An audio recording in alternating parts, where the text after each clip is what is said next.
2017 batch के IAS अधिकारी सौम्य पांडे उप जिलाधिकारी मोदीनगर हम सभी के लिए प्रेरणा स्रोत बनी। इस आईएएस अधिकारी ने बिना मैटरनिटी लीव लिए कोरोना काल में कोरोना वॉरियर्स की तरह काम किया। साथ ही आपको बता दें कि प्रसव के मात्र 22 दिनों के बाद अपने नवजात शिशु के साथ अपनी ड्यूटी पुनः ज्वाइन करके अपनी प्रशासनिक सेवाओं तथा मातृत्व की जिम्मेदारियों के बीच बेहतरीन सामंजस्य स्थापित किया। कार्यभार संभालते ही उन्होंने तहसील मोदीनगर को कोरोना मुक्त बनाने के उद्देश्य से तहसील में सघन टेस्टिंग की शुरुआत की तथा कोविड हेल्प डेस्क पर दैनिक आने वाली जनता का एंटीजन रैपिड किट से टेस्टिंग शुरू कराई।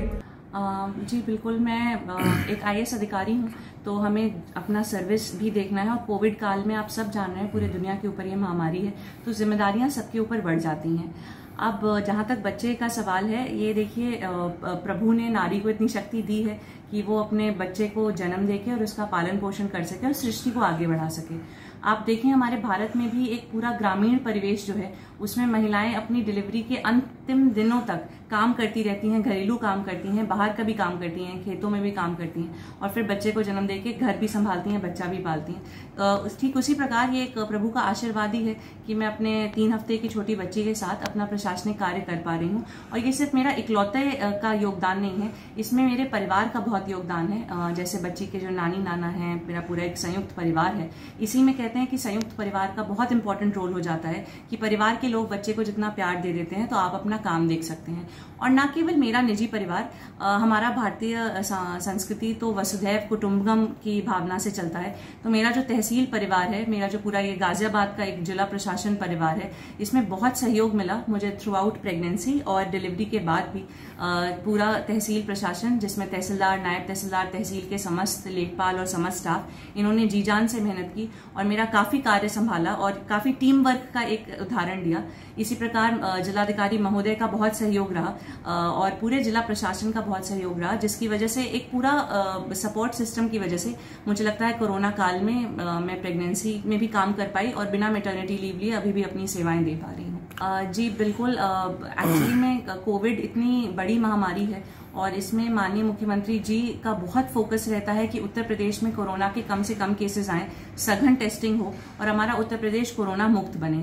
तो उन्हीं के मार्गदर्शन में और जिलाधिकारी के मार्गदर्शन में मैंने ये अपनी जिम्मेदारियों को समझा और कोशिश की कि अपने पर्सनल लाइफ को और प्रोफेशनल लाइफ को एक बैलेंस कर सकूं। तो मैंने थ्रू आउट अपना एसडीएम की तरह मैं काम करती रही। जुलाई से सितंबर तक मैं कोविड इंचार्ज थी गाजियाबाद में, नोडल ऑफिसर थी कोविड की, जिसमें मैं कोविड की समस्त गतिविधियों को मॉनिटर करती थी। गाजियाबाद के L1, L2 और L3 अस्पतालों का निरीक्षण भी करती थी और स्वास्थ्य विभाग तथा प्रशासनिक अधिकारियों से समन्वय बना के डेली की रिपोर्ट जिलाधिकारी महोदय को प्रेषित भी करती थी। साथ ही गाजियाबाद हमारा जो है मेरठ मंडल में सबसे अच्छा परफॉर्म कर रहा है कोविड में। हमारे यहाँ फेटिलिटी सबसे कम है, रिकवरी रेट सबसे अच्छी है। तो इन सब चीजों का एनालिसिस करके ग्राफ्स के माध्यम से, पीपीटी के माध्यम से मैं जिलाधिकारी को प्रतिदिन प्रेषित करती थी। तो इसमें फील्ड वर्क कम था, चूंकि बैठ के काम ज्यादा था तो मुझे सूट भी कर रहा था और डीएम सर का काफी सपोर्ट रहा इसमें, जिससे वजह से मैं ऐसा काम कर पाई जिसमें बहुत फील्ड वर्क ना हो। क्योंकि गवर्नमेंट का ये शासन आदेश भी था, गवर्नमेंट का ऑर्डर था कि गर्भवती महिलाओं को कोरोना काल में कम से कम बाहर निकलना चाहिए क्योंकि वो रिस्क पे ज्यादा रहती हैं। तो मैंने 22 दिनों की छुट्टी ली थी सितंबर में जब मेरा ऑपरेशन था और उसके बाद बच्ची के जन्म के 13-14 दिन बाद जब मुझे लगा कि अब मैं चल फिर सकती हूँ, ठीक से काम कर सकती हूँ, मैंने तहसील में दोबारा ज्वाइन कर लिया और अपनी प्रशासनिक सेवाएं देने लगी। लेकिन हाँ, एक बात यहाँ मैं बताना चाहूंगी सभी गर्भवती महिलाएं और जो अब माँ बन रही हैं, बनेंगी, कि वो बहुत सतर्क रह के, कॉशियस रह के काम करें। जैसे मैं पर्सनली जब भी तहसील से आती हूँ, पूरा अपना एक अलग कमरा है जहाँ पे मैं सैनिटाइज करती हूँ अपने आप को, हाथ मुंह गर्म पानी से धो के और अलग से सैनिटाइज करके फिर बच्ची के पास आती हूँ उसके पास फीडिंग वगैरह कराने के लिए। और इसके साथ ही जितनी फाइलें होती हैं तहसील की, वो सब भी हम सैनिटाइज करके ही मैं कैंप ऑफिस में लाती हूँ और proper mask, gloves, face shield वगैरह लगा के अपने आप को पूरी तरह से प्रोटेक्टेड रखती हूँ, जिससे मेरी वजह से खतरा ना हो परिवार को और छोटी बच्ची को। और हमने तहसील में भी सघन टेस्टिंग शुरू कराई है।